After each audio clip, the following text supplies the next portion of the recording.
ये music play stage से जितने फोन से खसारी होगा आप सबके चाहे पाएंगे आप सब कहोगे तो हम चाहें कि अच्छा लगे ताली बजा के आशीर्वाद दिया हां काची नाम है बोलिए भैया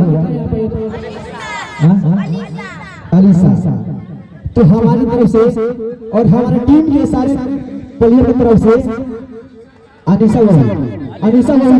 जन्मदिन के ढेर सारे शुभकामनाएं अपने लाइफ में खूब आगे बढ़ेंगे वो भी खूब पढ़ेगी और नाम करेगी और मेरे तरफ से छोटा छोटा रहेगा उनके लिए कि यारे हंसिल भाग हमार जागे जाए भाई